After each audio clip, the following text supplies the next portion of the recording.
The broadcast is now starting. All attendees are in listen-only mode.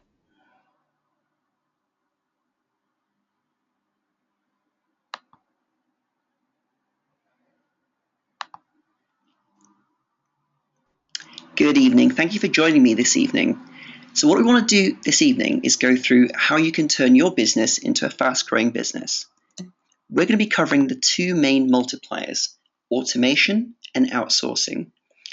With these two, what you're going to be able to do is to take your existing business, which is working quite nicely, and then make it grow faster. And the reason you can do this is because you can get more done daily. This, as we can all agree, is the key. Because if we can get more done daily and it's done better, it's done at a lower cost, and at the same time it's done every day predictably, then we're going to be in a position where our business can grow as we want it to. Now, to make things simpler and easier to understand, I want us to kind of talk with a framework. So let's look at this.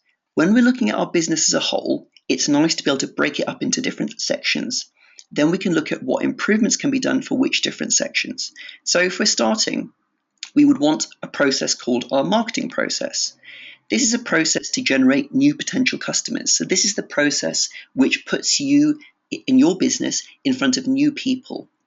The next thing would be a relationship process. So it's one thing to have an advert in a newspaper or to have an advert online on Facebook, for example, but that's nothing because it's fleeting. You have no control and no ability to communicate again with that person.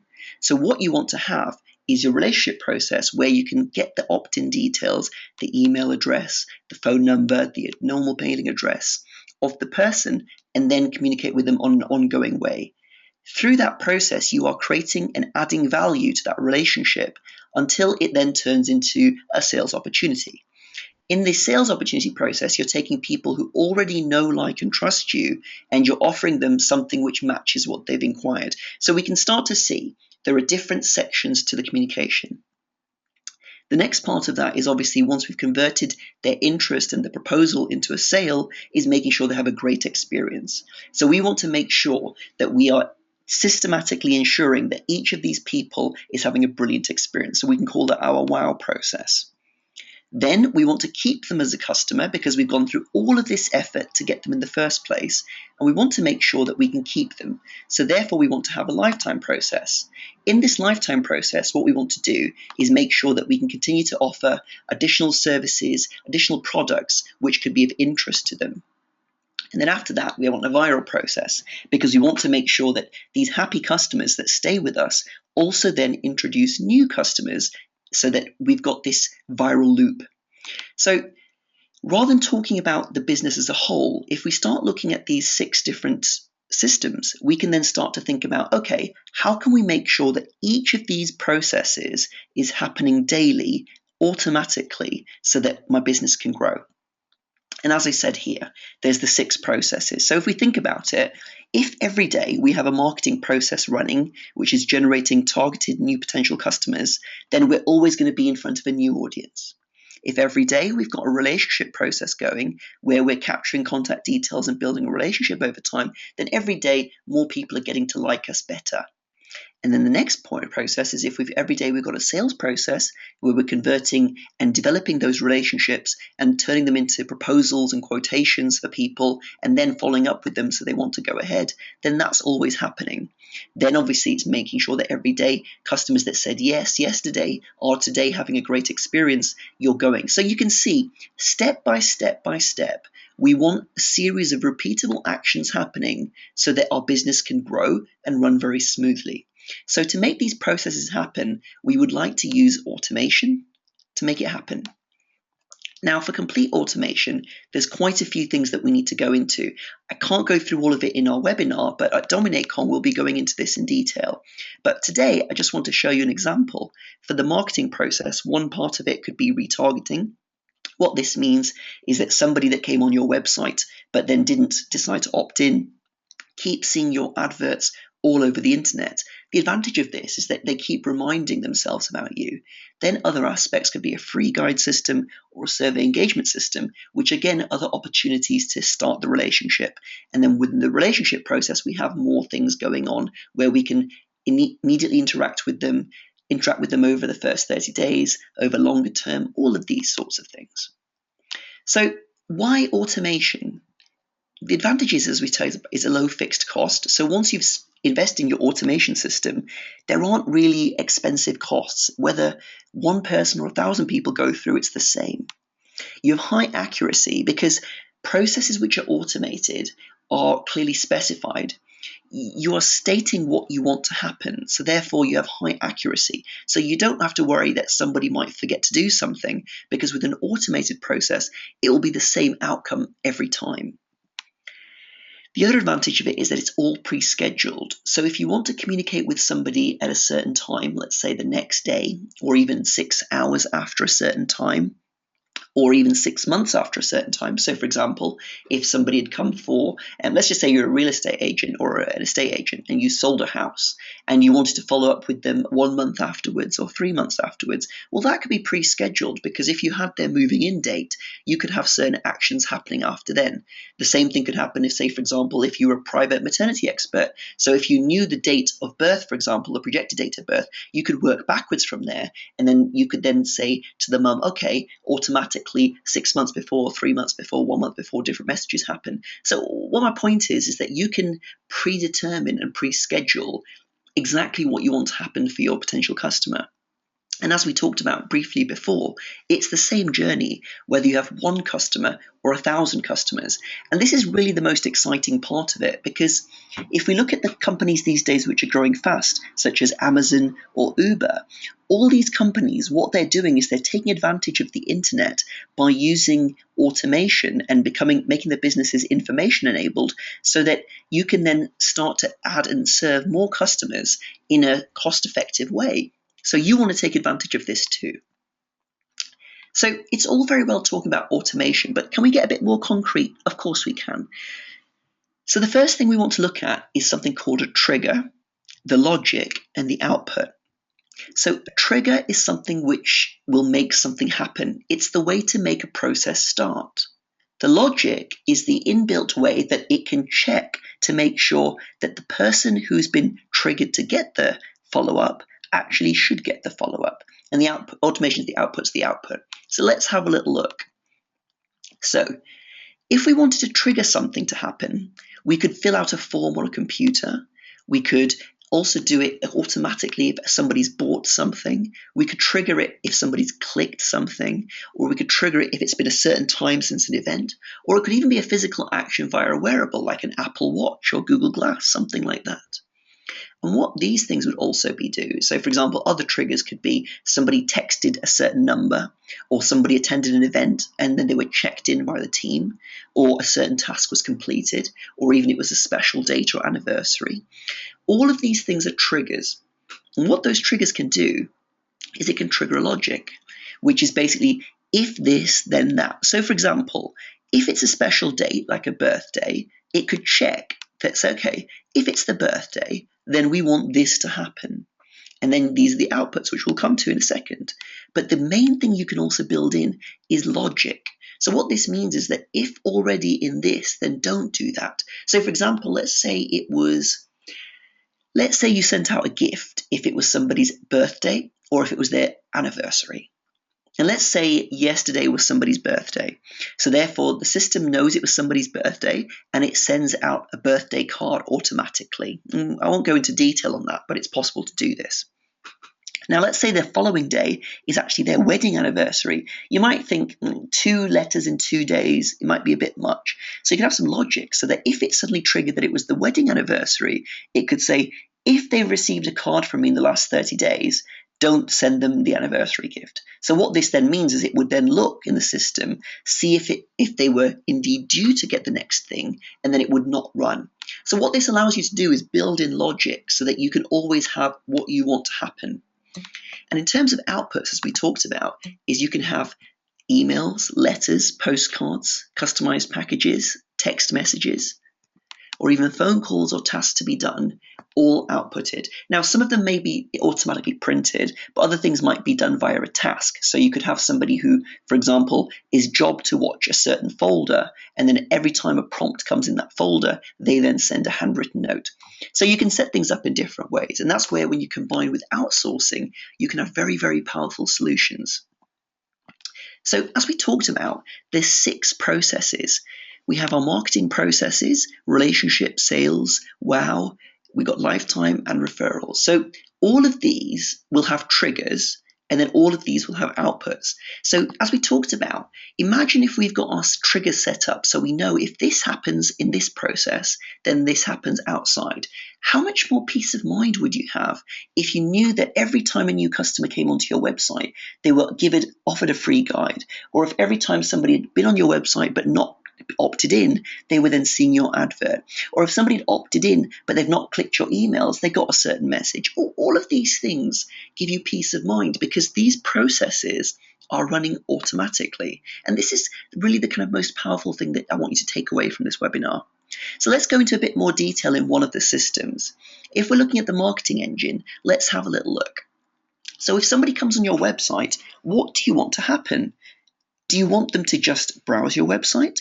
If they've scrolled a certain amount of page, do you want a opt-in box to say, would you like to get our free guide too? Or if you had an event, for example, you're promoting, would you like to have information about a prompt on that?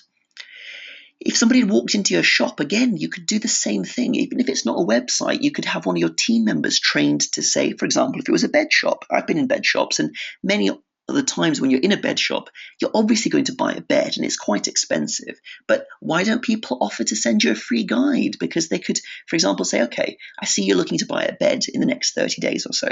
What I'm going to do is in this shop, we don't have all the items in stock.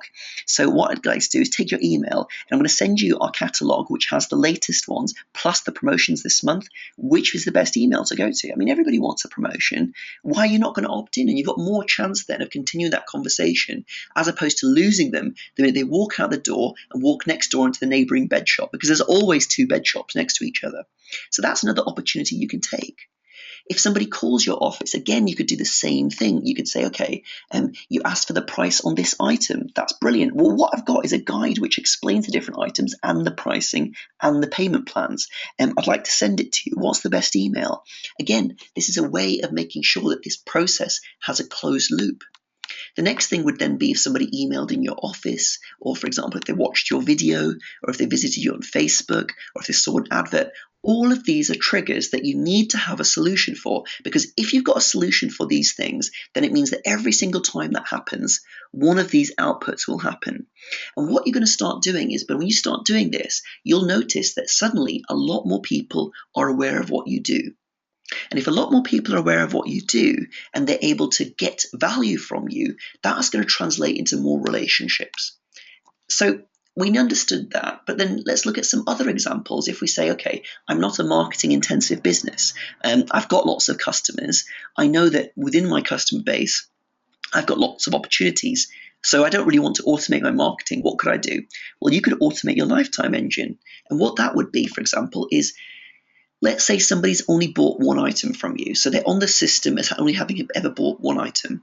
What would you want to send them? Would you want to educate them on the other items? Let's say you sold home service repair, and let's just say, for example, you provided inspection of their electricity, or you say, for example, you offered one item, plumbing, for example. Okay, if you look at plumbing and you say, okay, they've only bought that, but they've not bought our home protection plan, or they've not bought heating insurance, or they've not bought a different item which you provide, like drains or something like this. You can have the ability to educate them based on that. Other things would then be if they bought 2 things from you, what would you want to send them? Other things would be, what about higher value items? For example, if they were in your dental practice and if they'd just come for normal treatments, would you educate them about higher value things you provided? So you can start to systematically build in prompts. If somebody's not bought in 3 months, if they've not had any service from you in 3 months, do you send out a prompt? If they've not bought in 6 months, if they've bought a membership plan from you, what are the prompts and educations? If somebody decides that they cancelled membership, what kind of win back or reactivation process do you have there? If somebody if it's suddenly Valentine's Day, every year at Valentine's Day, do you forget, and does it come too close and you think, oh, I should have done a promotion? Well, you could pre-schedule seasonal promotions so that every year they're set up to run at a certain number of dates before a certain date. So for example, at February 14th, we could say 2 weeks before February 14th, automatically send out this promotional campaign. So once you've set that up, that happens every single year. Same thing for Christmas. What targeted offers are they given? So, for example, if somebody's signed up to 2 plans, but they've not bought another one, well, they've indicated they've got interest in a certain thing. What other stuff could you send them? So all of this means that you can then take how you would treat and look after one customer individually, and you're able to scale that out to more and more people. And as we talked about, you can output this in emails, letters, postcards, customized packages, gifts, all sorts of things. And what I'm hoping you're starting to see is the power in thinking through this process. In this webinar, I'm going to go into a bit more detail and help you think for your business what you could do in each of these stages. So we understand why automation. We understand the processes, but then why outsourcing? You could say, I have employees, or you might say, I can't afford employees. Well, for either of those two, there will be things that need to be done which are not currently being done. So when I talk about outsourcing, I'm talking about outsourcing overseas, such as to the Philippines. So I'm talking about using talent in a different place, generally a different time zone. And what this allows you to do is 4 things. Number one, it's lower cost. On average, it's about 7 times cheaper, which is an absolutely huge thing. Can you imagine paying £300 a month for a full-time worker? So it could be, and that would be, for example, 40 hours a week working for you full-time versus paying £2,100 a month. Now imagine you had an accountant working for you and they were checking all of your reconciliations, they were checking all the payments that went through properly, they were making sure the banking was done properly. I mean, you could have somebody full-time working for £300 a month. It would be impossible for a small business to pay £2,100 a month to a part-time accountant to work for you. So you can start to understand, you can start to have skill sets in your business which you would not otherwise have.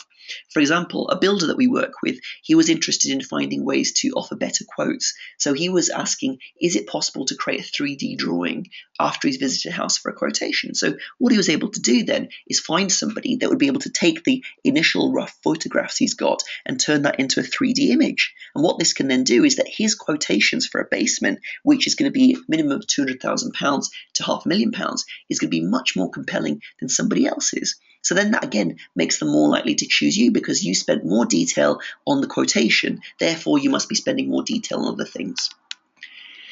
And as we talked about here is you get specialized tasks, because like if you wanted, say for example, social media work or graphic design work, it might be expensive to hire someone full-time, and you may not need somebody full-time, but by outsourcing, you could get a special trained assistant that could do just those things for you.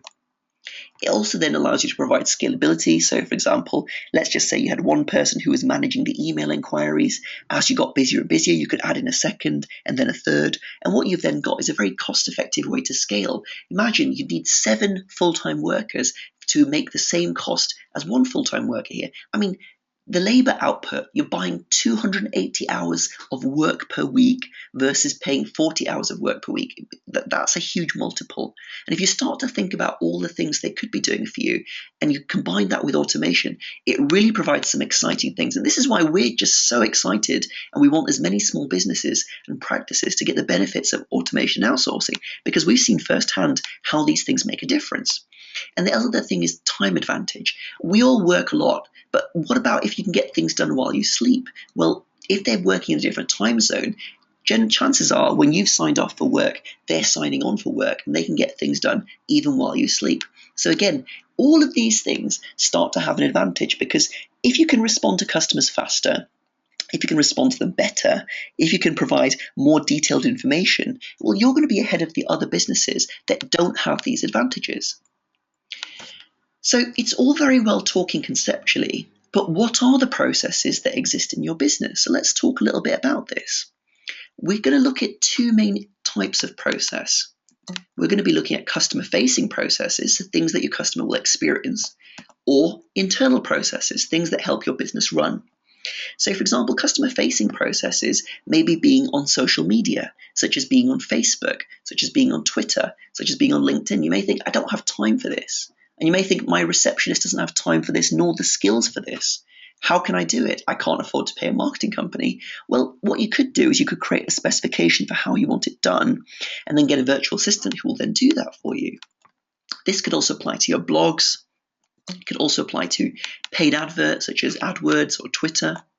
It could also apply to somebody taking some of the checklists and processes that we've got and helping you build out your own relationship process. So while you're busy during the day, they could be helping you develop the different processes you need.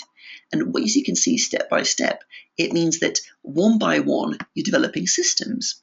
And these systems are repeatable tasks which happen daily. And we all said that the secret is getting more done daily. The other aspects of it could be internal recruitment. So, for example, let's just say, okay, I don't have time to interview for new receptionists, but I need a new receptionist. Well, you could have a process where somebody's placing the advert for you, and then they're also following up with the email inquiries. They're also pre-scheduling them for interview dates. So then you just turn up for the interviews, and it's already pre-selected, pre-screened people. So your time is protected, and things are done in the background. Other things could be training and staff development. So you may say, okay, for my ideal employee, what I'd like to happen is on the day they join, for the first 2 weeks, I'd like them to be in a training program. In that training program, I'd like them to watch these videos. After they're watching these videos, I'd like them to take this test. And then every 90 days, I'd like to have them fill out a form where they're deciding how well they're doing, rating themselves and what they want to learn further. And then at the same time, having a meeting schedule with me. Well, you could automate all of those things so that you then have a pre-scheduled set of emails, pre-scheduled form, a pre-scheduled appointment in your diary. All of these things, plus a reminder to you the day before the meeting. All of these things can mean that your processes could be automated. Plus, if you're using virtual assistants, they could then do the bits which are needed to be done after the prompt. So, for example, if there was a prompt to contact the employee to make sure they filled out a certain form, and if they haven't filled out the form, well, then what could happen is your staff member could then contact them to do that, and it could also then make sure they've got the date in your diary. So all of these things can mean you get more and more done. You can also go one step further by building in culture. So we want to build really tight teams. We want to make sure that everybody feels very engaged and passionate and aligned. So we want to make sure that people understand how we do things. They also want to understand, what stories and examples of good behavior there were. Plus also you may want to, for example, automate the education or share information about how you do things, or where you're going on holiday, or team activities together, or bonding activities. All of these things can be done. So what we're starting to build a picture here is, in a complete business, we would have all of these things happening. But the limitation in most businesses is they say, I don't have enough time, I don't have enough resources, and I know I should be doing all this, but it just can't be done. Well, what I'm trying to show you is by breaking these processes up, and that by bringing in team members that can help you, you're going to be able to be freed up to do just the things that you want to do, and all these other things can be happening.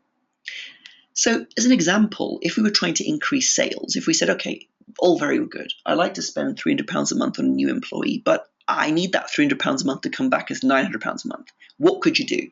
Well, what you could do is you could have that person responsible for updating your customer database, and they could keep it accurate. So what they could do is every day they could log in and make sure that all the new customers that were added today have the right email, the right phone number, the right spelling, so that when you contact them in the future, you are sending the right information, because nothing would annoy someone more than receiving a letter. Like I remember when I opened up a first business, one company was phoning around trying to find out what our name was, and I didn't really realize what this was for, and they misspelt my name as Alan. And therefore, every year, every month after then, I receive letters for an Aalok Shukla. Like, do you think I pay attention to them? Of course I don't pay attention to them, because they didn't even bother getting the name right. Now, I appreciate nobody's perfect, but I'm just giving an example.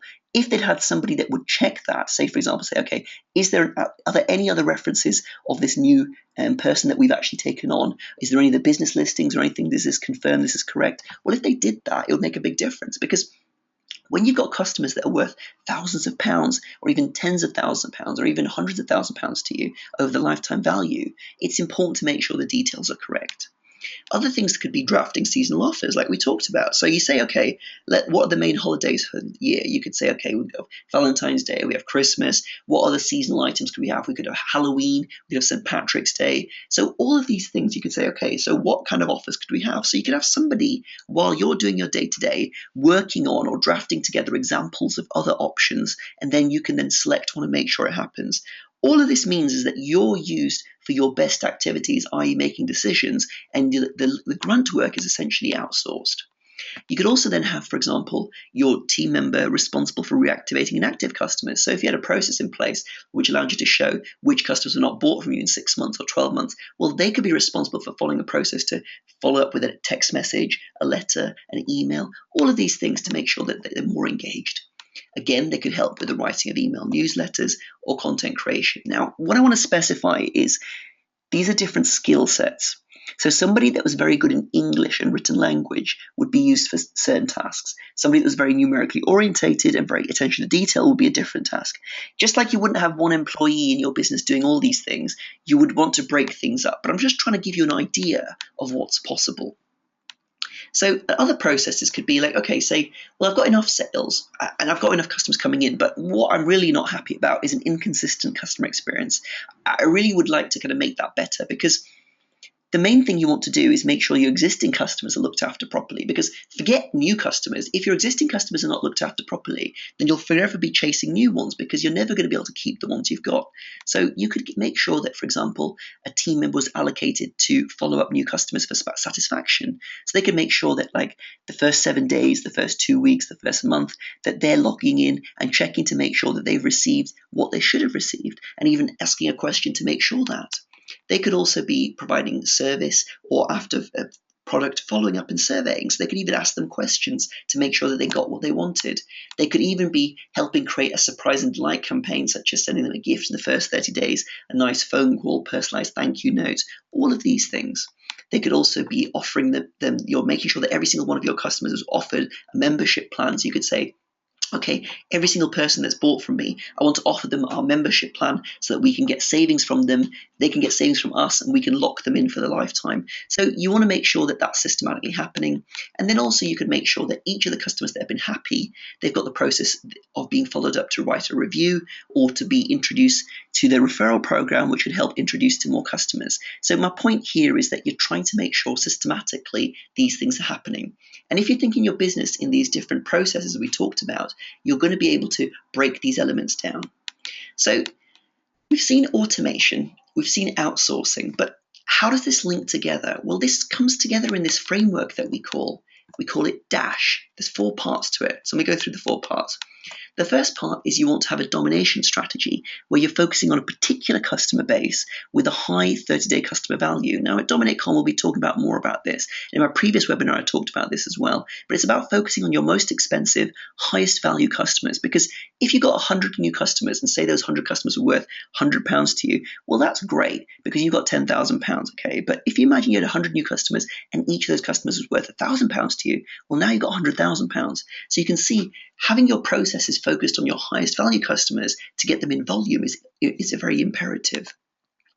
The next part of it is making sure that you've got your automated sales and marketing. So you've got automated processes to make sure you're building relationships and transferring them to make them into quotations and presentations for sales. The other part of it is having your scalable virtual team, so making sure that your team is there, which is virtual and cost effective. And the other part of it is your highest value experience. So again, making sure that your customers have a wow experience. So this DASH framework is what we'll be going through at DominateCon, and it just really helps you get your head around what you need to make sure more things happen daily in a fast, efficient way. So what's this going to give you? Well, automation outsourcing is going to give you more free time. So I'm in the south of France at the moment, and the reason we all want free time is we want to be able to enjoy our time. We want to be able to enjoy time with our family. We want to be able to enjoy time with our loved ones. We want to be able to do what we want and pursue what passions we want. The other thing it also gives you is more profit, because if things are happening predictably and at a lower cost, it means that you can save money. So, for example, why is Uber so profitable? Well, Uber is so profitable because they're that taxi company and they don't have, for example, staff members responsible for calling drivers and assigning jobs. So you can eliminate that cost structure. Say, for example, they also would be able to eliminate different items, which means that they can have the same profit going to the company, more benefits going to the driver, so the driver gets more money, so he wants to work for them, and at the same time a lower cost to the customer. So the customers think, I want to keep reordering. Can you see by using outsourcing and automation, you can actually lower your cost structure and therefore increase your profitability and increase the number of customers you serve. Now, if you're able to serve more customers at a lower cost, but maintain the same profit because you don't have the cost structure another business has, this is what you call a true compelling advantage. Because businesses that are able to spend the most on marketing to get the most customers in ultimately win. Because if other businesses can't compete with the price of adverts, they can't win. So by building in a low cost structure through automation and outsourcing, and by building in a very powerful marketing engine, you can get more free time and more profit, which is what it's all about at the end of the day. So how can we apply this to your business? So I want to take a little bit of time and go through your business and what questions you need to ask yourself in order to do this. I mean, this is our business growth assessment. We go through this with all the people we work with, and at Dominate.com we'll be going through this in detail as well. So first of all, let's look at your product and services ladder. What you want to think about is, what does your ideal highest value customer buy from you? So this would be the customer that would be responsible for the most. So for example, if you're a builder, somebody that buys basements or extensions may be your highest value customer. The reason I say this is because lots of people want a basement, or lots of people want an extension. So there's a lot of those customers around. If you're a dentist, it might be implant patients, or it might be braces patients. If you're a personal trainer, it might be personal transformation packages. If you are in different businesses, as you can see, if you were in finance, for example, it might be customers with a certain type of portfolio or a certain type of problem, or even from a certain profession, because you're able to solve those professional problems and provide the different resources and allocated journey for them. And what you want to then do is create a ladder. So that would be product or service A, B, or C. And then also what would be nice to do is to have some sort of subscription or membership plan. Because what we all want to do is have a combination of high value customers so that we've got a high amount of profit in the first 30 days.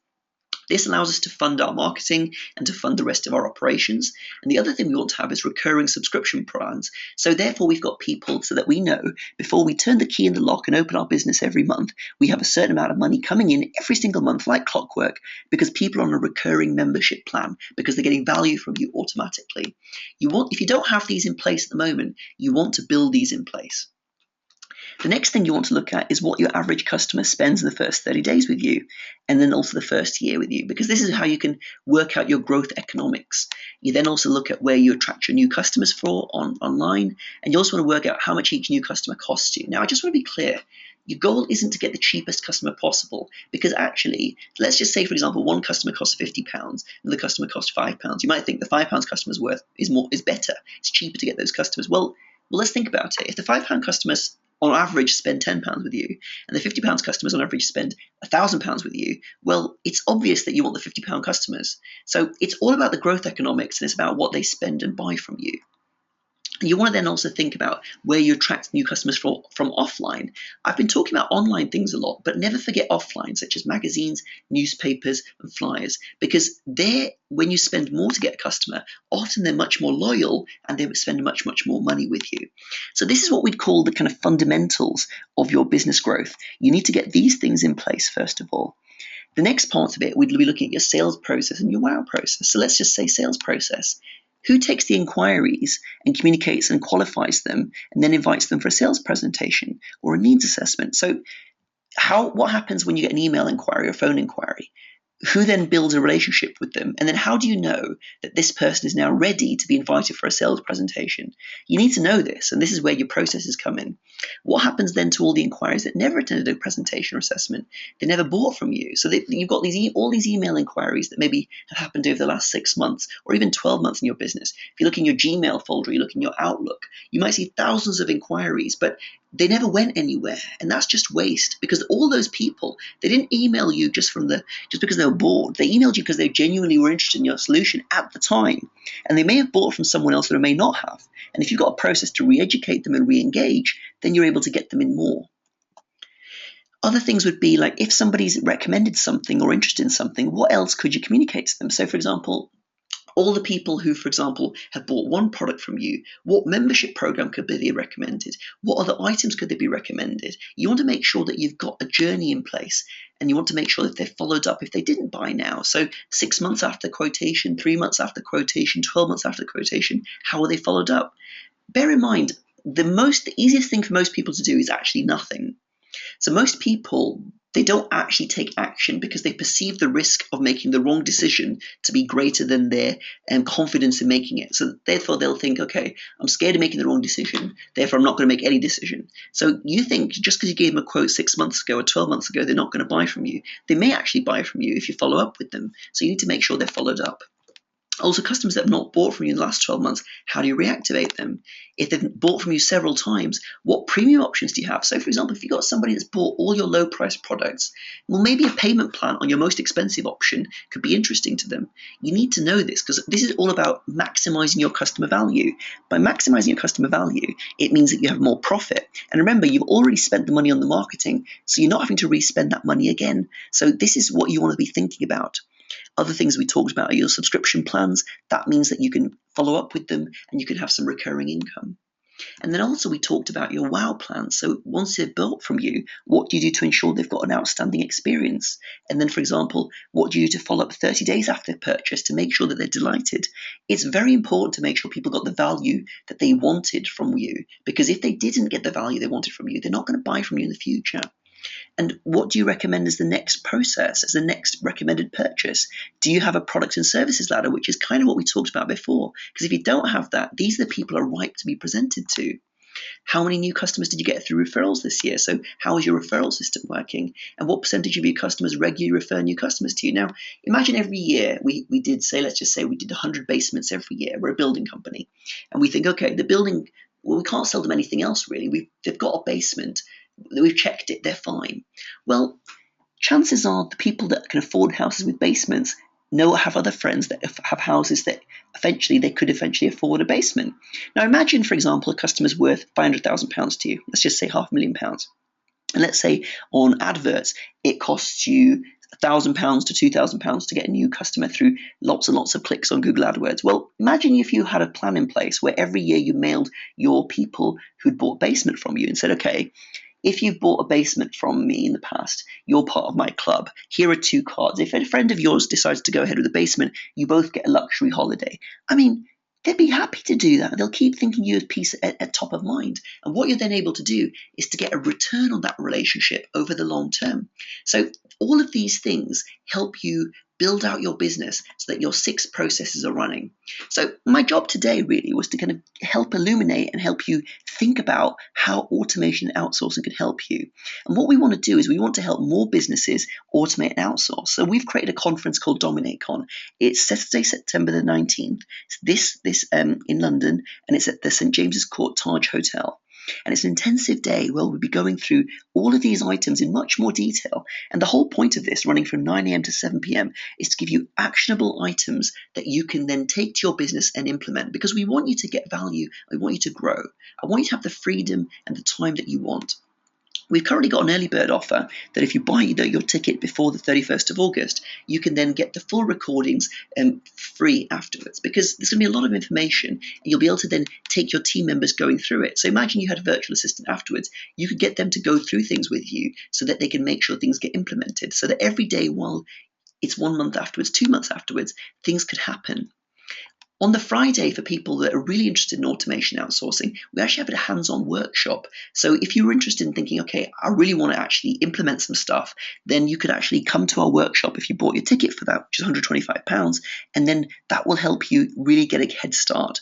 So again, what we're trying to do is make things as easy as possible for you so you're able to automate and outsource so you can grow fast. So in this webinar, as I said, I wanted to go through these items, and we'd really like to see you at DominateCon. So like I said, if you wanted to get the full recordings and the home training system, just buy your ticket, and you can do that at dominatecon.co.uk. That's dominatecon.co.uk. And then what you'll be able to do is get all the details. So I hope you found this valuable, and I look forward to seeing you at our DominateCon event. Thank you.